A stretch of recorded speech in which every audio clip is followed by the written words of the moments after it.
গত বছরের চেয়ে মৃত্যু হার কম, এই জন্য যে এবার আক্রান্তের সংখ্যা বেশি।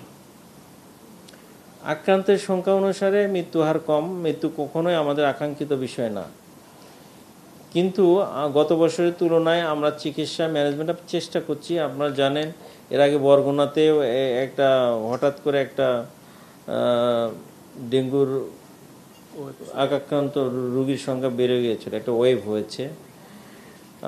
এখনও এই যে সেপ্টেম্বরে একটা জিনিসকে আমরা আগের থেকে অ্যাকচুয়ালি মাথায় রেখেছি, এটা প্রেডিক্টেবল একটা বিষয় যে গত সেপ্টেম্বরেও রোগীর সংখ্যা বেড়ে গিয়েছিল। সেই বিষয়ে বিবেচনা করে সব হাসপাতালে ডায়াগনস্টিক কিট রয়েছে, সেখানে স্যালাইন রয়েছে, এবং গত কয়েকদিন আছে আমরা আইএফআরসি থেকে 1 লক্ষ ব্যাগ স্যালাইন পেয়েছি, সেটা ডিস্ট্রিবিউট করা হচ্ছে। আমাদের ইডিসিএলকে অ্যাকচুয়ালি আমরা অগ্রিম বার্তা দিয়েছি তারা যেন রেডি থাকে এবং প্রয়োজন মতো যেন আমাদের স্যালাইন আমরা দিতে পারি।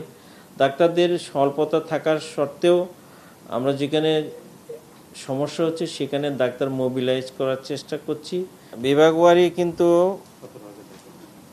মানে অলরেডি 17,048 জন রুগী ঢাকা বিভাগে ভর্তি হয়েছিল। তার এরপরে বরিশাল 12,169, এরপরে চট্টগ্রাম 6,400, রাজশাহীতে আছে কিন্তু কম। এবছর যে 179 জন মৃত্যু হয়েছে, আমরা মৃত্যুগুলো অ্যানালাইসিস করে দেখেছি যে অর্ধেকের বেশি ভর্তি হওয়ার প্রথম দিনের মধ্যেই মারা যাচ্ছে, এবং 2/3 মোটামুটি দ্বিতীয় দিনের মধ্যে মারা যাচ্ছে। সো মানে রুগী খারাপ অবস্থায় হাসপাতালে আসছে, একটা বিষয়।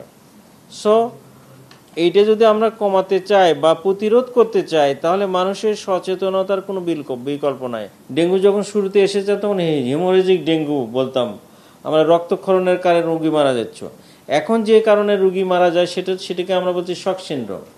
মানে শরীর যে শিরা উপশিরা আছে, এখান থেকে সবসময় আমাদের শরীরের যে তরল অংশ এটা এক্সচেঞ্জ হয়। তো আমাদের যে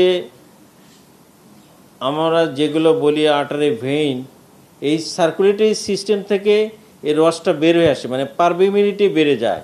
মানে এইটার ছোট ছোট ক্ষুদ্র ক্ষুদ্র জালিকা আছে, এটা বড় হয়ে যায়। সো এটাকে শরীর থেকে রস যখন কমে যায় বাইরে চলে আসে সার্কুলেটরি সিস্টেমকে, সেটা আমরা শক সিনড্রোম বলি। This is the main mechanism এখন দেখা যাচ্ছে মৃত্যুর কারণ। এছাড়া কিছু উপসর্গ রয়েছে। যখনই রস বের হয়ে আছে শরীরে ব্লাড প্রেশার কমে যায়, পেশাবের হার কমে যায়, পেটের মধ্যে পানি জমে, লাংসে পানি জমে, রোগীর বোধ শক্তি কমে যায়, বমি হইতে থাকে। এগুলো হচ্ছে উপসর্গ। কারণ আমরা দেখছি যে হাসপাতালে আসার আগে রুগীরা অনেকদিন জ্বরে ভুগেছে, এটা একটা অত্যন্ত একটা গুরুত্বপূর্ণ ইনফরমেশন। কিন্তু তার মানে রুগীরা দেরি করে আসছে। মানে আমার ব্যক্তিগতভাবে এটা কোনো অ্যাকচুয়ালি পরিসংখ্যান নয়, আমার ব্যক্তিগতভাবে ধারণা যে জ্বর যেহেতু একটা কমন প্রবলেম, প্রথমের দিকে মানুষ বিষয়টাকে পাত্তা দেয় না, এবং জ্বর যেহেতু বিভিন্ন কারণ হয় এটা একটা বিষয়। তো অ্যাটলিস্ট আমরা যেন পরীক্ষাটা করে নিশ্চিত হই যে এটা ডেঙ্গু রোগী না, ডেঙ্গু রোগ না। এটা এই জন্য আমরা অ্যাকচুয়ালি বারবার অ্যাকচুয়ালি নির্দেশনা এবং বিভিন্ন হাসপাতালে নির্দেশনা দিচ্ছি, আমাদের যতটুকু প্রচার সম্ভব তার মধ্যে কিন্তু আমরা বলছি যে জ্বর হলেই ডেঙ্গু কিনা এটা থেকে আসলে আমাদের বোঝা উচিত। সে ব্যবস্থাপনা সব জায়গায় আছে, দামমাত্র মূল্যে সে পরীক্ষা হয়।